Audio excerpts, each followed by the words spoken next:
What up, everybody? Good morning, good evening, good afternoon. Have a beautiful day, have a beautiful night, have a beautiful morning. We are here again, back. I know it's been a minute. Welcome to Rant Wednesday. If you aren't familiar with this, we talk shit about everything and anything. And today we're going to talk about Formula Drift, New Jersey. Now, if you aren't familiar with what happened, there was some biblical type of weather that happened this weekend. My boy Jeff Jones' car got mollywopped by a tree. He made a recovery. My boy, god dang Adam LZ, was out there reporting and forting and got slapped with a Category 5 tree wet, and then that boy Rad Dan got hit so hard he started talking normal. Are you serious, New Jersey? I'm glad all the drivers are okay and their families are safe. If you're not familiar with the sport of drifting, it is a very small, tight community where everybody kind of relies on each other to get around and get about, and I'm glad those drivers are safe. If anybody has a favorite driver, please go support them. Please go give them even a comment. Say, hey man, I hope everything's okay, a DM. Those kind of things go a long way when you're having a rough season, because these people spend endless amounts of money to get around the country for your entertainment. So if a little like, hey, how's it going? That goes a long way. And with that being said, let's get into the shenanigans. In the pro spec side of things, shout out to my boy Cole Richards, aka the Page Master, took home the W. My boy Waffle House or Roscoe's Chicken Waffles, on me, I'll pay half of it for you. He ran the pro spec, got number one, but there's something that kind of bothered my soul. Chellee Henson and goddamn Colette Davis got hit by two people, not even hit. They got goddamn deboed into a wall. And something that bothers me so much, I'm like, how do you repeatedly keep doing this? Last round in goddamn Atlanta, they goddamn hit Chellee right into the wall. That's 2 for 2. Something's up. They gotta be something, y'all gotta do some research or something, because the prospect side of things, y'all gonna have to goddamn re-go through the list and see who's actually qualified to drive. Now understand, accidents do happen. I never heard of lightning striking twice. And Chellee seems to be getting hit by any and everybody that's coming in her way. And she's a phenomenal driver. And I know all these people are talking about women driving this, women driving that. Listen, these women will outdrive you any day of the week. Trust me, I've seen Colette drive in person. I've seen Chellee drive and hot pit in person. So don't underestimate them. Don't make the jokes about them. Oh, women should stay in the kitchen because your mama can't even cook. Your sister can't even cook. Your sister's OnlyFans ain't even doing good. So before you even talk trash about these two, reevaluate what's going on in your bloodline before I come over there and check all of y'all. Because the last thing you want me to do is talk trash about you, your mama, your niece, your nephews, whatever you want to identify as and whatever you want to talk about before you comment on the internet. I know everybody wants to be tough and everything. Jokes aside, these are real people going through real issues. These are real financial things, because if they got severely hurt, then y'all would be in an uproar. Support them.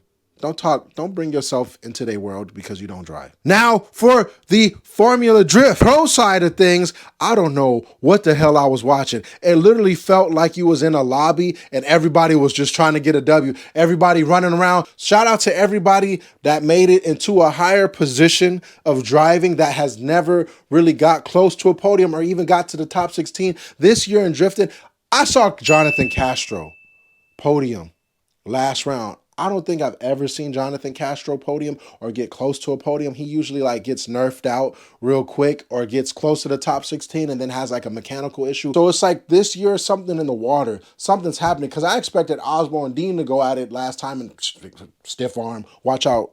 Somebody said, listen here, big dog, you little dog today. And I love when I see the underdogs kind of rise on top instead of the predictable top 5 that we always get. Not saying that's a bad thing. Usually in the top 5, you'll get Osbo, Dean, Bocce's, Matfield, and then maybe like Turk, Sorensen, LZ or something like that, which isn't bad. It's just the fact that like you know who's going to run it because you know who has a consistent program and whose cars run consistently. And those dudes always have a car that's ready to fight tooth and nail. You can't blame it. And the operation of drifting, money's always going to win. I'm going to just put it like that. Sometimes you get a slip in the crack where you get the hometown hero that wins because everything happened right. He woke up, his back didn't hurt, his banana was ripe, his orange juice was just freshly pressed the right way, his car turns on every time, and you know, if you a car guy, you know what I mean. You know when your car sometimes, but sometimes it's and it turns right on. That's how you know you're going to have a good day, but that rarely happens, and it's cool to see that. But going into New Jersey really felt like a dogfight. It really felt like one of those like lobbies where kids are running around just At one point, I saw James Dean's car lift up, and I thought it was going to go to the moon and stars above. And I'm like, you know what? RTR got that kind of funding that they might send James Dean to the moon. But As I digress, there was a heated. I was on the phone with my boy Gilbert when I saw Adam LZ versus Fredric Osbo. I want you to realize what I'm saying. Adam LZ versus Fredric Osbo. I believe Adam LZ came into the pro drifting things about 2018, 2019, and N-Words was hating on him, talking about, oh no, y'all letting influencers in. He shut that up quickly when he went to pro spec and started dominating. And I knew something about that young man because he rode BMX. The meticulous way he built his bike and his cars and the way he rode let me know like he's about it. Like Master P in a tank. And I always wonder why these other dudes can't do it. And I understand after driving and trying to build a car myself, I understand. You just got to have a formula. The formula ain't cheap, but it's a simple formula. Running car, good team, no egos. We all want one person to win, and we understand what that is. Sometimes when you're on a drift team, you're drift like, why is this guy driving? Why am I helping this drive? You don't want people like that. Every time I see Adam's team, Matt Field's team, James Dean's team, Frederick Osbo's team, Odie's team, even Jeff Jones' team, and when you have the right people there to help that don't want to think about what's in it for me and what's in it for the driver so we can push, that's what you want. And that showed this weekend. Adam LZ beat Frederick Osbo. Adam LZ beat Fredric Osbo. I low-key thought Fredric Osbo was going to take it all after he beat James Dean because I was watching all the Taco Bell ads. And sometimes, you know, the conspiracy theory is, well, the man with the money who's paying that thing. No. It was legitimately who's the best. And right there, Fredric Osbo's lead run versus his follow, I was like, man, something's going to happen. Something's going to have to happen for Adam LZ for this to win. And sure enough, that boy hit that thing, the correction. That man hit that, swoop, wow, bam.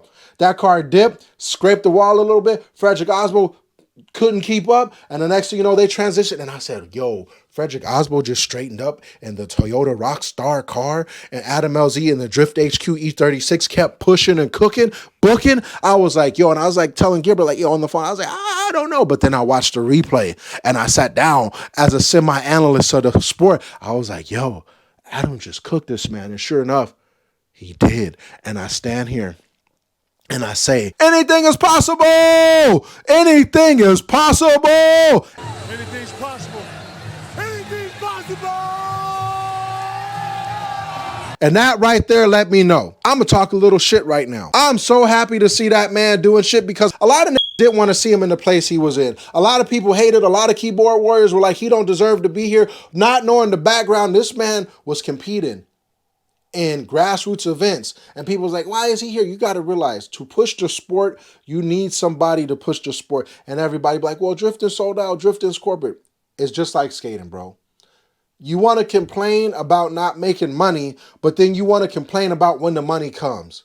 So get tight and get right. If you don't want the money, you don't want the fame, stay in grassroots. Nothing's wrong with that. Do that. Have fun. Be a weekend warrior. But if you want to get the money and do something and help the sport grow, that's what you're going to have to do. I knew the sport was growing when I seen a Taco Bell ad with Frederick Osbo doing goddamn, what is those things? Agua Frescas refreshers. I was like, what? Because look at Gaga. She's the creative director of Polaroid. I like some of the Gaga songs. What the does she know about cameras? Taco Bell and drifting? It's only a matter before Ty, Downey, Dawn, all those kind of corporate sponsors come that the sport needs so that way it can push. If you really think about it, when this all started, like 20 years ago, I'd say, yeah, damn, 20 years ago at the House of Drift at Irwindale, it was cool. People were like, man, I miss the cars being like that. But as time goes on, the cars have to get faster. The driving gets more progressive. Angle gets more angle. We had a point where you could damn near hit that much angle on the car while it's driving. Think about it back then. Doing an LS swap, it was hard because you couldn't just go buy an off-the-shelf Sicky kit and put it in the car. You couldn't go buy a this, that, and the third. Now they got everything, boom, bam. You can get an FD spec cage kits kit. You can get an LS swap drop in and you damn near pro. It's just, you can just pretty much Lego piece a drift car. And the cool thing about that is being able to see how much further this sport's going to go, how much crazier it's going to go, because it went from just shitty kids in a 240 in a parking lot to like, okay, we can do something, to like, okay, now the money's here. Does the sport need money? Of course. People want to see it on a grand scale. I want to see FD grow. I want to see Hot Pit Auto Fest grow. I want to see Drift Masters grow. I want to see all these events get their due diligence in the mainstream. I want to see these people in a main. I want to sit here watching TV one day, see, is that Adam LZ with Oprah? What? I already saw the Sorensens with Stone Cold Steve Austin. The sky's the limit. So if you're watching this, just remember, no dream is stupid. No thought shouldn't be thought out. Failure is if you never put the effort in to do it. And if you stayed this long, everybody, I want to say thank you. If you want to support, go to shopanytimela.com, and we got these beautiful stickers. Till then, have a good morning, good evening, good afternoon, and comment below if you want to see me rant about something else, because I got a lot on my mind. I'm just getting the training wheels off, so you know what I'm saying. See you soon. Here, give me a kiss. Dame un beso.